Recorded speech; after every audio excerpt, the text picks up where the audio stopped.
Is this like some Jimmy Zhang thing? I think you're single because you have high standards. I have high standards? It's kind of like dessert first. You have very bright energy.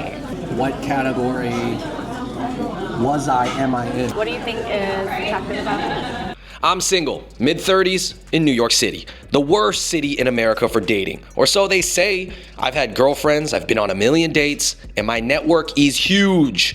But love, it's still missing. So here's the question. Can anyone actually find something real in this city? I know a bunch of attractive single friends. What's going on here? Welcome to my most personal and vulnerable series on YouTube yet. This isn't about casual flings, popping red balloons. It's about dating with purpose and intention. I'll talk to friends, experts, and yes, I'll go on dates too. So let's see if love in New York City is impossible or just harder than it should be. What do you want to get out of this series? I mean, I think I've had so many conversations with friends. Like, obviously, we know a lot of single people in New York, and they seem like capable and eligible bachelors and bachelorettes, but like, I don't know, everybody's still single. So, I mean, that's one thing I want to get from this. I kind of want to like, I guess, help people figure out, because I think this whole like dating thing, gender wars, men and women, you know, obviously we've talked about it on our channel. It's like still ongoing. It's true that a lot of people are single. Yeah. And I think that it's like a lot of people who grew up in the dating app era have already been through, like, are you trying to do some, is this like some Jimmy Zhang thing? Hey, shout out to Jimmy Zhang. He does his thing, but I feel like this is gonna be a more serious version. I think it's not, I'm gonna keep it PG, you know, and like, I'm not trying to show too much. I mean, I'm using real people who have real jobs and real careers, so they're definitely not trying to put like, but I do want to keep it real as far as the conversation, and obviously I'll get everybody's permission. If you're already gonna be dating that much, you might as well make content out of it. Yeah, no, I think it'll be fun. I will see in the comments. Hopefully this series helps people, even as much or more than it's gonna help me personally, because obviously, what am I don't know. I'm not gonna start popping balloons here. But. All right, Kathy, I'm about to go on this date. What do you think I should be looking for? You should be looking for someone open-minded. I think you're super unique, and I feel like most girls, they have to like really figure out who you are. And what do you think it means when people say that New York is so bad for dating? Like, what in your eyes, how do you interpret that? I think people here have so many options, and it's a city that moves so fast, and some of the best caliber people are in New York City. So I think people are distracted by the amount of options they have to really look for something. Like in small towns, you have no choice. You just like find someone and you settle down and get married, have kids, and live on a farm or something like wholesome. From my experience, usually it's the illusion of choice, right? Like I think if you find someone who you really bond with, like that is rare. The external stuff is only one aspect of who someone is. If you bond with someone like on the inside, your personalities, you guys get along, and you know, I think that's super special. And you can't be like, oh, just because someone else has the external stuff that you're looking for, that's a better person for you. You're gonna drop whatever you have with this person. I think that's kind of short-sighted, and it doesn't encapsulate the actual value of a relationship. You've seen me through some relationships. Yeah, and you get wiser after each one. So hopefully other people can learn from that and, you know, apply it to their own dating life.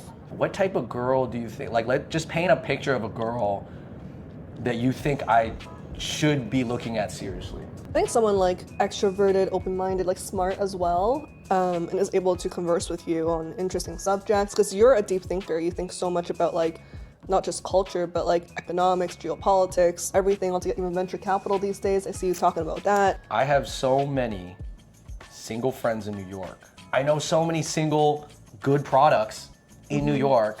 How come everybody's single? I think you're single because you have high standards. I have high standards? Yeah. I mean, I don't think I have no standards, but I feel like my standards aren't. Let's go on the date. All right, everybody, it's time to meet my first date of the series. By the way, I have the permission to film everybody that's in this video, so meet Katie. Hi, everybody. Katie, can you introduce yourself real quick? Like, give whatever information you want. You don't have to give your IG or your last name or whatever, unless you want to. Okay.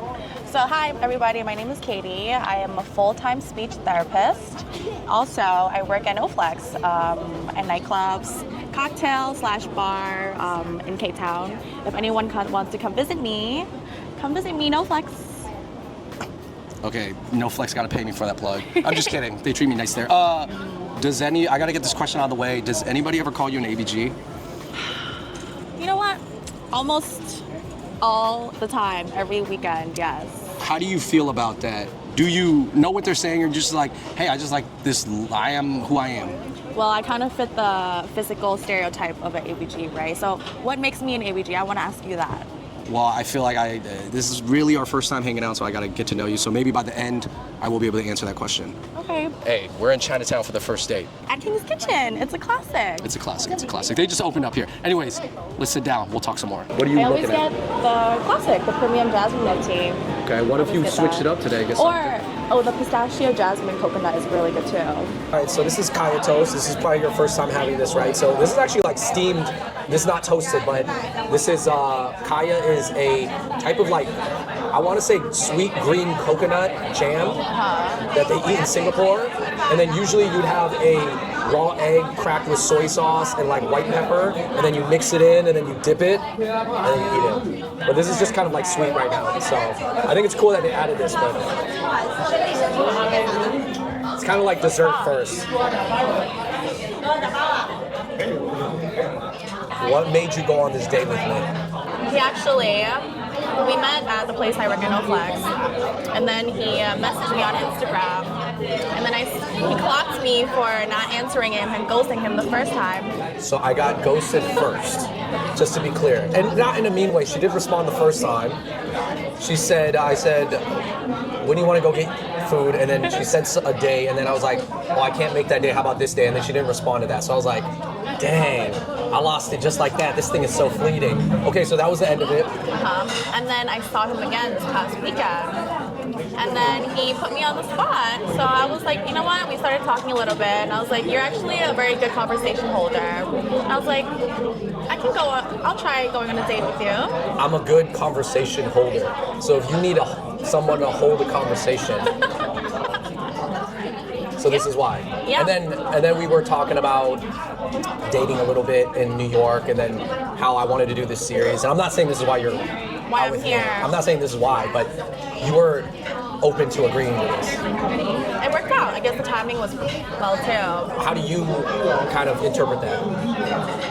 Dating with intention just means you're dating not just to see this person short term, right? You're dating to eventually be together in a long-term relationship, possibly getting married if that's something that you want to do in the future, right? So what does that entail? Like asking questions or taking it seriously, right? We're not on this date just for something just fun or short term, right? So this is actually a beetroot churn fun. I think this is a vegetarian dish. It's pretty good though. Try some. You've never had this before? Are you sure it's vegetarian? I feel like there's meat in here. Is there meat? I think so. I know it's beetroot, that's for sure, I think. You know what? I had this dish before at one of the tastings, so let me know what you think.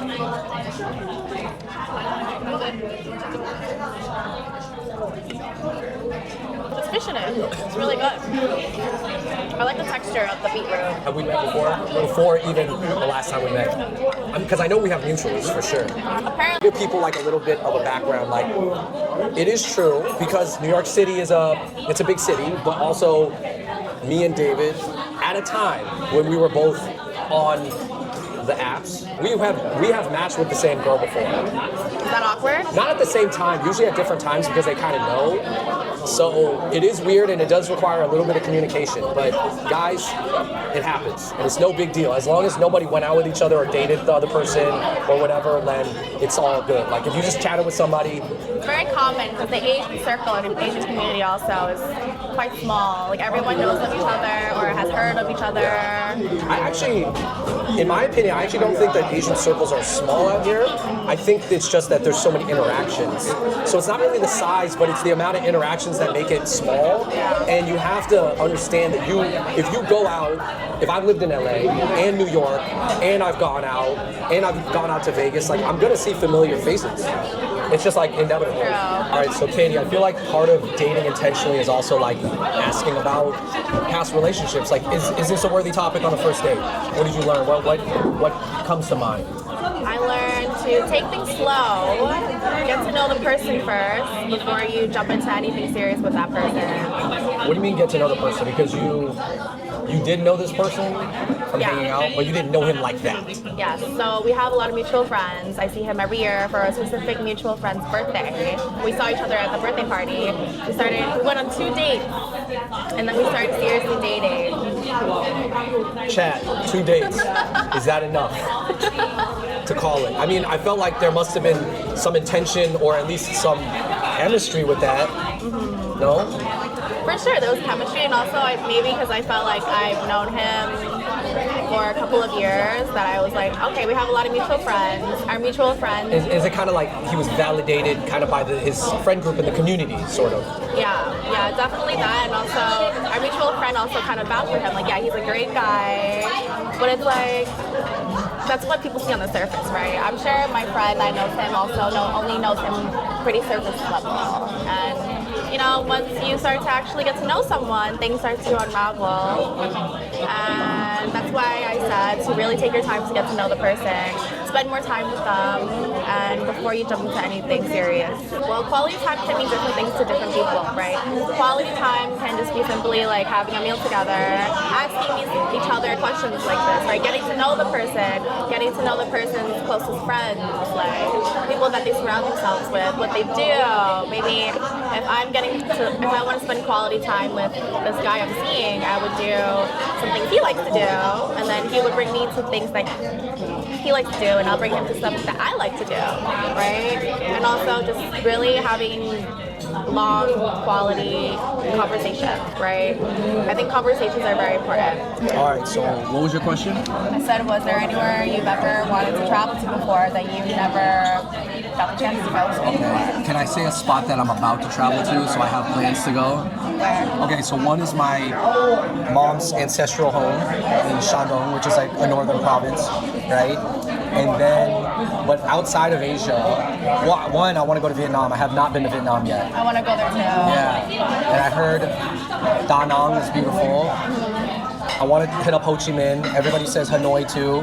Granted, I may not be able to hit all three at one time, but like, I have a friend who might be doing something in Da Nang, so maybe if I can go there, that'd be like a good reason to go from Thailand over when I visit my bro. And then as far as the other side of the world, I've been to Europe, I've been to Paris and Florence, Italy, but I've never been to London. And I have some friends in London. And then I think from a scenic idea, I guess like a typical one would be Iceland. Pretty cool. I don't know, somewhere really cold, somewhere very serene, clean. What about you? I've always wanted to go to Bali. Okay. It's so beautiful. I've always wanted to go to Vietnam, but besides Asia, I've always wanted to go to Paris. You want to go to Florence? Yeah, Okay. of course, yeah. I'll tell you about Florence. I was there. Okay, what was your favorite thing about Florence? It's a small city. I think you can kind of see it in 2 days. I went to the Tuscan Hills for a winery, like a little wine. Wine tour? Yeah, but yeah, I was out in the Tuscan Hills. I mean, that was cool. But I would say, yeah, maybe like 2 or 3 days in Florence max. But I wish I had spent maybe could have gone to like Rome or Milan. For the architecture? Yeah, or Calabria for the food. Oh, thank you for scooping the bow tie fan. 谢谢. You're welcome. 多谢晒各位. I like this plate. I have like bow tie fan and a shallow bao like right next to each other. What do you find attractive? Attracted about you? I think you're... Not that you know me that well, but from what you can tell. I think you have a very... you're very well-spoken. Yeah, and like I said, you really know how to dig deep into my brain and talk to me about things that I probably wouldn't have even thought about in a while. I think just your general energy, you have very bright energy. Oh. You do, like very positive. Like I'm very comfortable talking to you about like the most random things. Yeah, and you know a lot of things about everything actually. Like different places, different foods. Like you're probably one of the people I would think of to ask about like recommendations or whatever. Good things to eat, good places to go to. What do you think is attractive about me? I think you're really nice, and I think that you also have a good energy. I prefer more of this side of the energy spectrum because I think there's this. Is it like Black Cat? black cat and golden retriever. Yeah, I'm not saying you're golden retriever, but you're definitely not black cat. You're more like, it seems like you're open to things. You do like to have conversations. Yeah, your energy's good. And you seem well put together. I think it's cool you can speak Mandarin and Cantonese. Mandarin is not as good as my Canto. Well, I heard your Mandarin. You can do it. When I say you can speak, I'm not saying you could be a news anchor. I'm saying you are good enough. I can hold like a basic conversation. Yes. I didn't see myself going on a date with a creator. Is it true that guys know from the moment they see a girl, they like categorize women, right? As Like women that they just want to see for fun, women that they see as like potential girlfriend, and then another category is like potential like so this is a girl that I would potentially marry, right? Because I hear this all the time. Like guys know from basically the moment that they meet a girl that they kind of know they would categorize a woman into one of these categories. Right? This girl is like just for fun, just to date around, and there's other girls where like I would take more seriously, right? Okay, interesting. I mean, I've heard that from many people. The way I've heard it is just the two categories, Yeah. short and long. That's it. Yeah, but then there's also maybe there's a girl where it's like, okay, I can see myself dating her, but maybe I'm not sure if I would marry her. I think there should only be, I'm not just saying that there should be even categories, and I'm not saying that you should make that assumption so quickly, because I think you should give people a chance, but I think that there should, if you're thinking like this, there should only be two categories. So I don't know about the third one, but Makes sense. if you're asking me, do a lot of guys think like that? I think that at a point in a guy's life, yes, I do think he thinks like that. You just need to give people some chances. Like, you need to just say, like, would you say women get that feeling too sometimes? Like, they're gonna slot dudes as in, oh, he's a player, he's a bad boy, he's a F-boy, or, but oh man, he kind of like comes off more as husband material. Or are you saying like, hey, sometimes that F-boy can be actually a husband because you might just be perceiving him incorrectly? That's why I have three categories. There's three categories. What are your three categories? It's someone that I meet that I just know that I would not see them long term. Middle is like, okay, maybe. But then there's a third category. It's like, okay, that guy is like hubby material. You know? Okay, so it's like one category is like not gonna see him long term if I even see him at all. Second is like a maybe. is we don't know, Yeah. like unknown, Yes. wild card. Yeah, and then the third category is like, okay, this guy is definitely like married material, husband material. Does it benefit people to think like that? Does it benefit us to slot people into like, oh, she's wifey, and then she turns out not to be wifey? It's not that it's beneficial, but sometimes people just like think like that, right? It's like a mental categorization. Yeah, it's a shortcut. Yeah. It helps us think. Yeah. So, what category am I in? I knew that was like a follow-up question. Oh, You're in the middle. TBD. TBD. Yeah. Well, yeah, I would say so. Gotta get to know you more. Yeah, I think that's the right answer if someone's on like the edge. If someone just made it in. Yeah, just made it into the in between. Like, they're clearly not in one. They're not clearly not. So, I feel like what you're saying is that I'm not clearly in the short-term category. It's unclear how far into the hubby side, which is fair. So I'm in the waiting room. Which circles back to your question to me that I ghosted you the first time, like because you're the creator, and typically would not go for a creator. That kind of circles back to that, right? Which is why you're in the gray area. Is it how I hit you up too?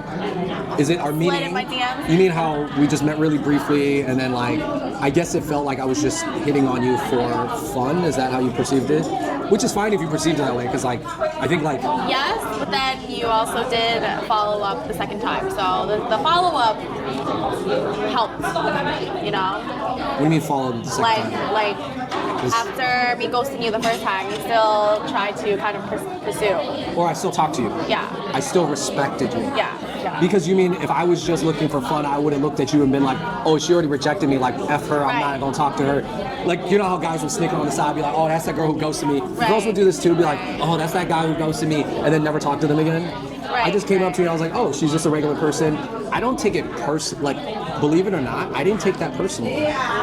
I mean, part of me was like, Damn. she ghosted me, but then I also figured like her DMs are probably filled up. She didn't even read it. I didn't even let. So the thing is, one hope was that it wasn't left on scene. If you had left me on scene, I think it would have been worse. But I'm also that type of person that I will still say hi because I'm just nice. Because I'm just like, it's good. That doesn't mean she's I can't say hi to her. Like, it doesn't mean that she can't add any value to my life or my circles just because she didn't want to get with me. That's very like small-minded and narrow-minded thinking. And that's also shows that I would be bitter and petty if I'm like, well, she didn't read my DM, so I'm never going to talk to this girl again. That's I was like, she's just right here. She's around people I know. She clearly knows people I know. I'll just chat with her, whatever. And like, but yeah, I'm not going to expect anything. So basically what it did was it lowered my expectations. I expected nothing. I was chatting to you as a regular person, almost like we're back at square one, no intentions, not trying to hit on you. And then you're like, sure, I'm down to hang out. And I was like, all right, you said that in person. I'm going to take that over you ghosting. So here we are. I think we've established that we are both trying to break our own preconceptions and preconceived notions about each other.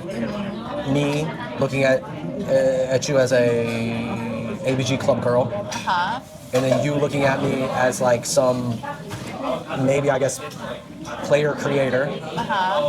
So we're kind of in the same boat here, which is funny, but that's good. So now we're like head to head. We both start here about We're each other. both trying to rise up a little bit, which is good. So that's good. We have a project to work on, I guess. How did you think this went? I think it went better than I expected. I didn't think we would have as great of conversations that we did. Talk about the most random stuff on and off camera, but I think it went well. Yeah, you have more depth to you than I thought. If it didn't Would you went have well, BS'd something? I probably would have said, "I'll see you around. Nice to meet you." Maybe we'll hang out again. I think it's Maybe. I think it's a above 50% chance that you guys see Katie again. Maybe Above 50, like 51%. I'm joking. it's tough for ABG. Her DMs are filled up. Are your DMs filled up right now? Be honest. Nope. No. Yes or no? And if they are filled up, are the guys quality? Are there any quality guys in your DMs right now? Maybe like 55%. Of the guys are quality? Is that a good percentage? I'm just kidding. Because we were saying 55% before. Hopefully this conversation was helpful for people. Dating in New York City. King's Kitchen. Carho, what do you think about this series, man? You were just joking about it. All right. Well, what do I think about the series? I think it's gonna be interesting. It's gonna be very interesting. I'm gonna tune in episode by episode and see how every single day goes and see how she does over here. Are you gonna make it to episode 2? Is the question? We'll see. I'm going to see who's in episode 2 and 3 and 4 and 5 and 6. Oh, she's locked in. She's about to finish the whole season. She said, it might not even be a dating show anymore. It might be what is it called, The Bachelor? Don't be afraid to take your dates here at King's Kitchen because Andy Lau will personally take care of you. Slide in his DMs. All right, everybody, that wraps it up for episode 1 of, I don't know what I'm going to title this, Seeking Soulmate, Finding Love in New York, whatever it is. But yeah, let me just go over it. I mean, I thought this was an interesting way to start. And to talk about the date with Katie, I would say it did go a little bit better than I thought. I didn't really know what to expect. I think we both had preconceived notions about each other. And not to say that those are completely dropped yet, because you still need to spend more time with them. But I think overall, it's like, if you both gave it time, gave it your undivided attention, and it felt pretty good afterwards, then I don't know, maybe you do it again. But of course, this is just date 1 of potentially many. But hopefully this series is just helpful, really, because like this is just a story of me dating intentionally. I mean, if I find love, great. But if I don't, at least I learn a lot, right? So I guess we'll see what happens. But there's a whole lot of people that I got to get in these videos that actually want to be in these videos and want to add their value and want to add their opinions. So I'm looking forward to it. Thank you so much for watching. Stay tuned for more. And yeah, hopefully you enjoy the series. Till next time, I'm out. Peace.